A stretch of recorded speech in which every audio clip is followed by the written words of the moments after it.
Hi everyone, I'm here today to talk to you about my favourite books of 2020. I think I read about 180, 190 books last year, and I've picked out 21 to speak to you about today. Perhaps you would have expected me to have picked 20 for 2020, but if last year was anything, it was unpredictable, so I think 21 sounds like a great number to choose. I just picked the ones that were my favourites for whatever reason, and I've put them in a rough order. If you asked me any other day of the week, this order would probably change. The number one spot definitely wouldn't change though.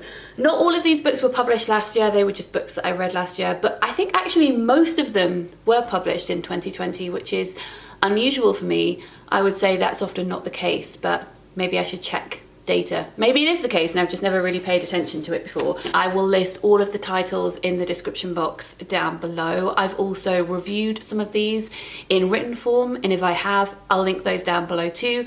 I've also done some author interviews with some of these authors, and I'll link those in the description box down below as well. We are going here from least favourite to favourite. So my favourite short story collection of last year was People from My Neighbourhood by Hiromi Kawakami, and this was translated from the Japanese by Ted Goosen. I'm going to speak about resolutions from 2020 in another video. I had big plans for my short story collection shelves last year, and like so many plans, that just didn't happen. So even though this was my favourite short story collection of 2020, I didn't read lots of short story collections in 2020. Not to take anything away from this, it's delightful. These are palm of the hand stories, so flash fiction, that is just the Japanese word for them. Very, very short, but these are all linked together. They're all about people in one neighbourhood. It has some great magical realism in here. We've got a grandfather with two shadows. We've got a doll that has brains. It's a little bit gory, a little bit intriguing, very strange, and utterly charming. My favourite poetry collection of 2020, and again I had big plans for poetry, and again I didn't read as much as I would have liked to. This is How to Wash a Heart by Bhanu Kapil. This is a fantastic collection that looks at the meaning of home and of hospitality and of transplantation. So that is referring to immigration, but also using body parts to discuss that as well. Inclusion and rejection. I'm really impressed by the work that Liverpool University Press publish when it comes to poetry. If you would like another recommendation for a collection that they publish, I would recommend Sarah Westcott's Slant Light. I also wanted to give a shout out in my favourites video to this, which is a silent graphic novel. I really love silent picture books and graphic novels. They are books that have no words inside them, and it means that they're great for a whole variety of reasons. You can come up with a story yourself when you're reading it. It can be given to anyone, no matter what their reading ability is or their language, whatever they speak. So it's a really great communicative tool, I think, when it comes to learning and expressing ourselves, because we can share our own stories using this book as a base. This strongly reminds me of The Arrival by Shaun Tan, which is one of my favourite, if not my favourite, graphic novel ever. This is about a paper boat that sets off on its travels. Here it is down here in the bottom of the page here. It sets off on its travels across the sea, and it encounters lots of amazing sea creatures, but they're all magical. They take elements of animals, creatures that exist in our world, but then change them. So here is a creature that looks like a whale but isn't quite a whale. There are elephants that swim in the ocean. Here we've got a collection of very intrigued fish staring at this little paper boat. I think it's utterly delightful, and I think it would make an amazing gift for somebody. This Green and Pleasant Land by Ayisha Malik is a book that I feel kept me company at just the right time. I listened to it on audiobook, so it really did feel like a friend was whispering in my ear. It's witty and insightful and deep, but also cozy. It's about a man called Bilal, whose mother has recently died, and on her deathbed she said to him, "Bilal, my dying wish is that I want you to build a mosque in the village that we live in." And Bilal is horrified by this suggestion. He has been assimilating. He has presented himself as a very English man, according to what Englishness means in this sleepy, i.e. racist little town that he lives in. And he doesn't want to step out of that box and draw attention to himself. But at first he thinks that his reaction is because he doesn't want a mosque at all and his mother is being ridiculous. The more he sits with it, the more he thinks, actually, maybe it's because I feel uncomfortable and I shouldn't. So this is about his venture to try and convince the locals that he should build a mosque in his village. And he sits on the local council and he goes there and presents this idea. So it is about the relationships between all of the different people in this village. It is about traditional English values and how those can be held up as an excuse for doing really awful racist things. And as well as it exploring all of those things, it's also about family and closeness, and as I said, it's just so warm and also hilarious. So it is about the passive aggressiveness between neighbours, and sometimes that's about really serious stuff and sometimes it's not. For instance, one of the neighbours is really annoyed that another neighbour hasn't trimmed his bush in a while, even though he's grieving the loss of his son. So she writes him a very aggressive note that says, I know that you're very upset about your son dying, but I don't think you're aware of how upset I am about your bush protruding onto the pavement. So it is witty in all the right places and also very serious when it needs to be. And I think that means that this is a very excellent book. The Vanishing Half by Brit Bennett is a book that I think so many people have spoken about, including myself. I've reviewed it here. I've also reviewed it in depth over on Patreon because it was one of our Patreon book club picks. So I'm not going to talk about it at length again in this video. Suffice to say, it deserves all of the praise that it has been getting. This is inspired by Nella Larson's book Passing, and it is about two twin sisters who separate when they are 16 and they live entirely different lives. They are lighter skinned black American women, and one of them goes off and marries a white man, passes for white and doesn't tell anybody about her family history, and the other sister marries a black man, has a black daughter and goes back to her hometown. So it looks at the trajectory of their lives and then also their daughters' lives as well. So it is intergenerational. I thought it was superb. It's one of those books that I can't particularly fault, apart from every aspect of this book feels like it's important. There didn't feel as though there was any filler in this book, and that may seem like a strange criticism of it. It felt very tight. I feel as if it could have been longer and loosened out slightly, and you could have relaxed into it more as a reader, but that's such a minor point, and I think that this book is a masterclass in storytelling. Next we have Pet by Akwaeke Emezi, and I have been describing this to people as Angels in America meets A Monster Calls. That's kind of the only way that I can sum it up. This is about a 15-year-old girl called Jam, and she lives in a world where she believes that badness has been eradicated. Her parents' generation believe that they have fought the good fight and monsters no longer exist, but they have grown complacent. And as Jam discovers, monsters can take the forms of people who you wouldn't necessarily expect, so their views on evilness become challenged. One day, one of Jam's mother's paintings comes to life. He is called Pet, and Pet tells her that there is a monster in her best friend Redemption's house and they have to go and destroy it. This has fantastic representation in it too. Jam is trans, she also has select mutism, and there is a character in here, a librarian, who's a brilliant character who is also a wheelchair user. I thought this book is wonderful. It is a great YA book, but I would recommend it for adults as well. Tiny Moons is only 100 pages, but it took me a long time to read because it made me so hungry that I had to keep on making snacks. In fact, a cookbook that I've been reading and loving recently is Dumplings and Noodles, and I had to go and make so many of the things that Nina was talking about in this book, so I would take a 3-hour break and go and make some dumplings from scratch. Entirely worth it though. So this is about her year of eating in Shanghai, but she's talking about how the food she eats links in with her feelings of not necessarily homesickness, but her relationships with her family and her family history, how food inspires memory, and how not only when she was eating the food then she was remembering certain things, but now writing this book and remembering the food, she's linking it with things that happened afterwards as well. I first read Nina in a book called At the Pond, which is a collection of non-fiction essays about swimming at the Hampstead Ladies Pond. I know that Daunt Publishing has also brought out a book about food, and she's got an essay in that too. I'm also reading her poetry collection, Magnolia. I really love her way of writing, so if you haven't read any of her work before, I would very much recommend checking it out. Leave the World Behind by Rumaan Alam was one of my most anticipated books of 2020. And when I started reading it, I felt a little bit disappointed. It felt very overwritten and pretentious.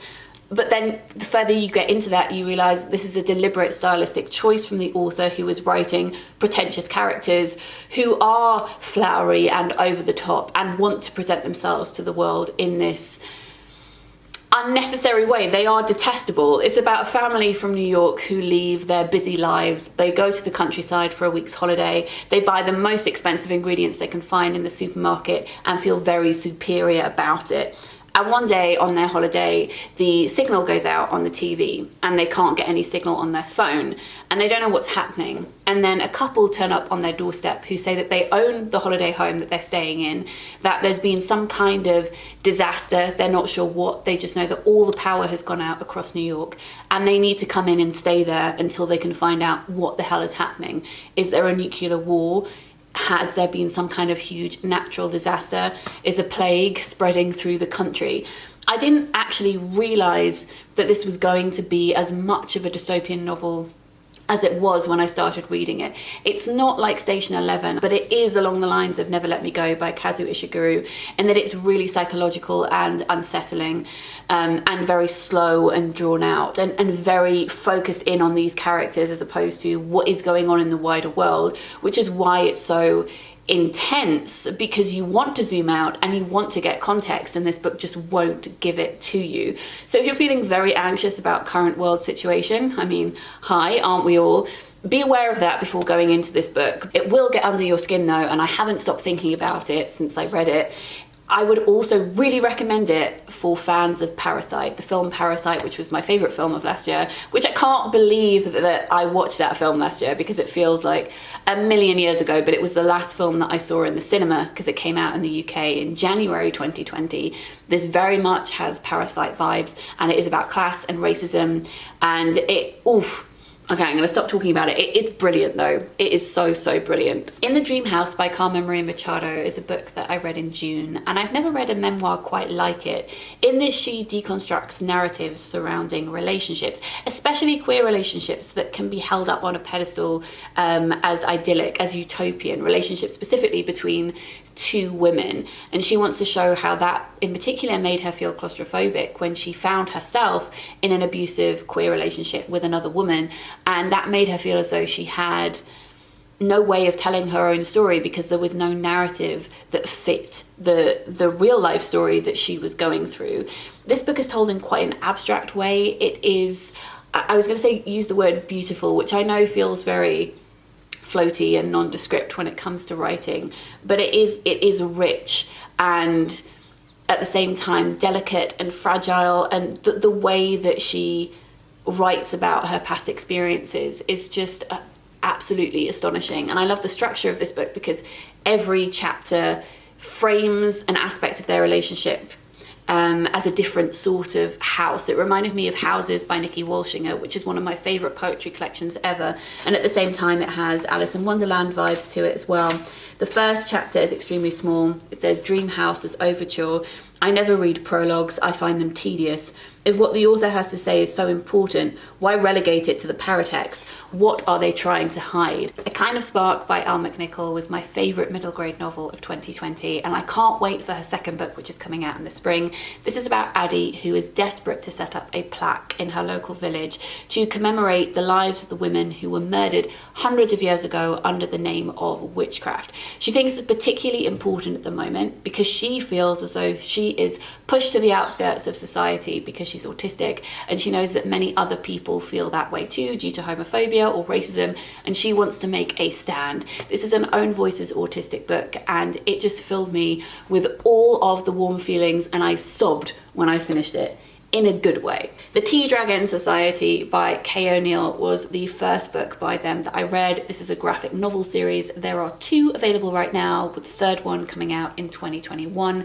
This is the coziest thing you will ever read. If a book was ever like a big hug, it is this one. This is about a collection of dragons who grow tea out of their heads, and you can brew that tea which has magical qualities, and it's about a group of people who look after these dragons, care for them, them and brew the tea and care for that as well, are very protective and respectful. And this girl here is introduced to the Tea Dragon Society, and she becomes a part of it and learns all about it. It has excellent queer representation, excellent disability representation in it. This book, I needed it so badly when I read it in December or November, whenever I read it, November I think. If anything was a cure for 2020, it was this. How to Do Nothing by Jenny Odell is a non-fiction book which pictures itself as a walk through the woods. She grabs your hand and she says, I want to take you on a walk. There's going to be some dead ends. Not everything that I talk about is going to link up neatly, but let's go get messy. Let's go into the deep edges of the forest that we don't often go to. Let's look at some stuff and then let's talk about it. So it's quite an informal non-fiction book, but deliberately so. And I know that some people who read this book were frustrated because not all the points were tied together, but that's the point. She sets out the beginning saying, you're going to have to do a lot of work here. I just want to discuss some things. That's it. And I think that's fair enough, and I admire that. She's not saying that she has all the answers, she's just got some points to raise, and she wants to talk about her own personal experience, primarily relating to the attention economy. So this is about social media, the internet, how great it is and how useful it is, but also how we can lose ourselves completely as if we walked into a forest without some breadcrumbs to throw out behind us, and a few weeks later we're still scrolling through our phones and we have no idea where we are. If you use social media a lot, I think this is a brilliant book to read. It feels quite balanced. A lot of books or documentaries that I've seen are focused on the really negative things to do with social media, which is important, but I think also we need nuance in that. We need to talk about how businesses use social media, how self-employed people use social media, how it can bring people together, especially in the times that we live in, and how before those times, social media and forums back in the day was so important to help people connect with each other, especially if they were in marginalized communities where they couldn't connect with people who they live nearby or people in their schools. Reaching out to people who you can connect with and have meaningful conversations with. Social media is not just a place where nothing meaningful happens. Lots of meaning happens there. This book explores all of that. Pew by Catherine Lacey is a book that's like the film Get Out and also Shirley Jackson's The Lottery. I don't want to say too much apart from that to you. This is about a person who's called Pew because a local community finds them on the pew of their church. They don't know who this person is, how they got there, what their name is, what their gender is, and the village or town really want this person to answer those questions so that they can identify them and tick lots of different boxes.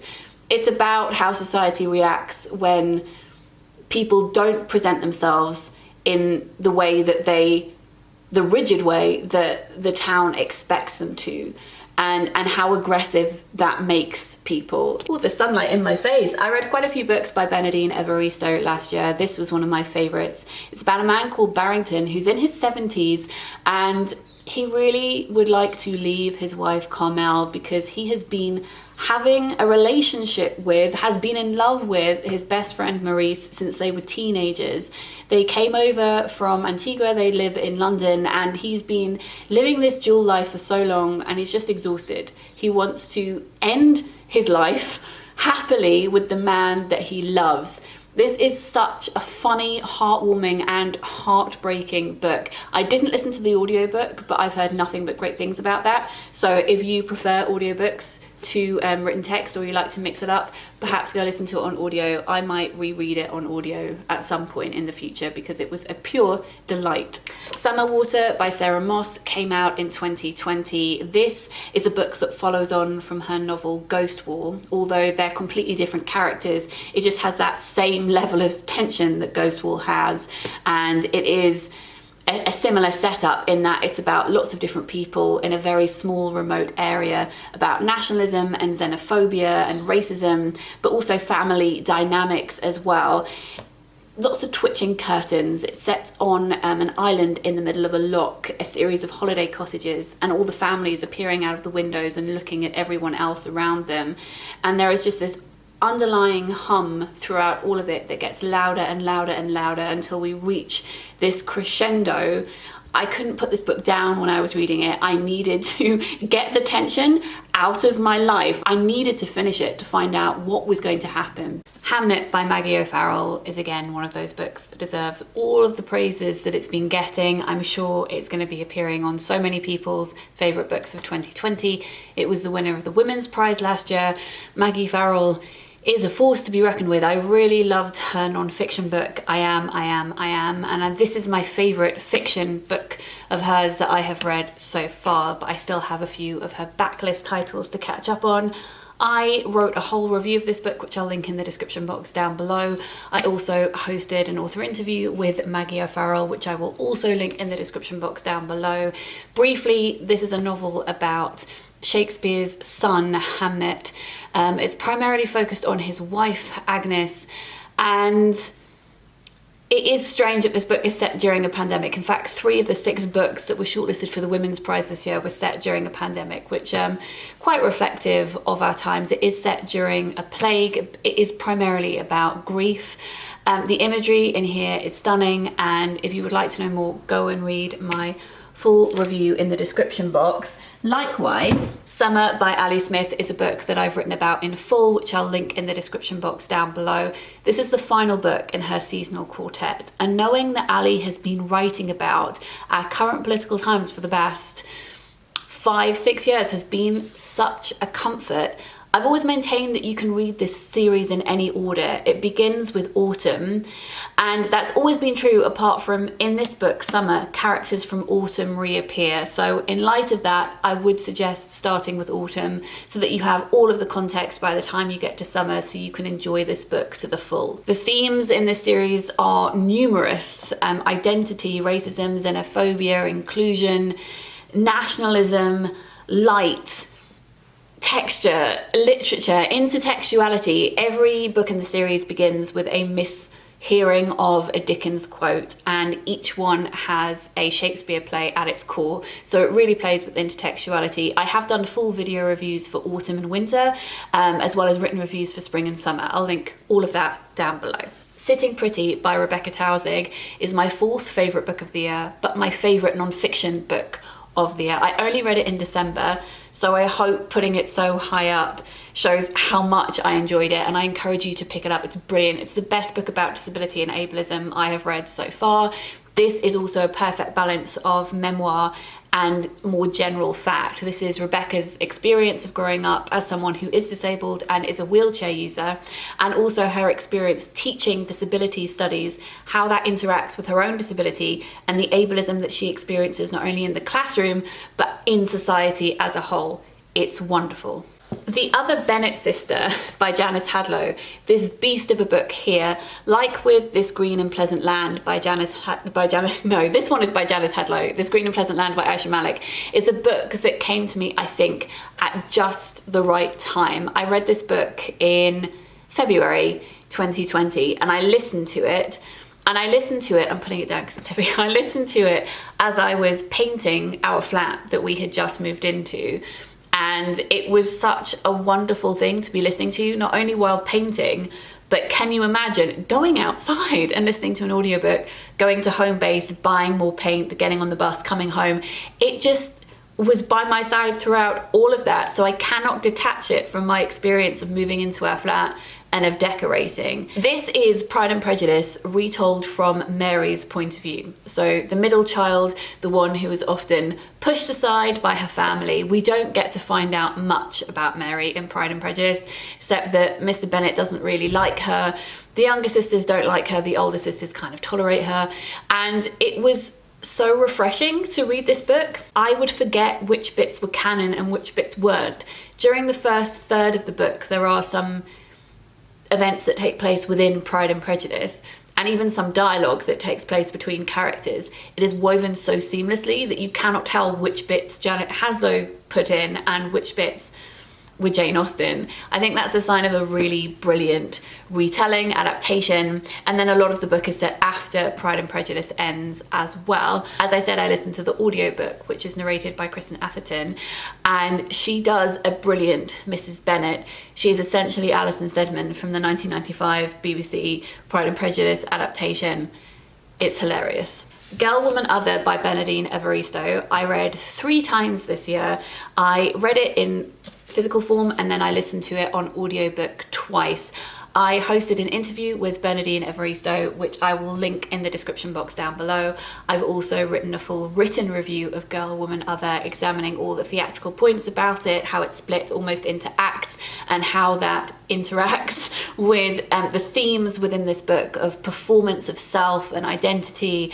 It is so intricate, and I think it's one of those books that no matter how many times you read it, you will always notice these things.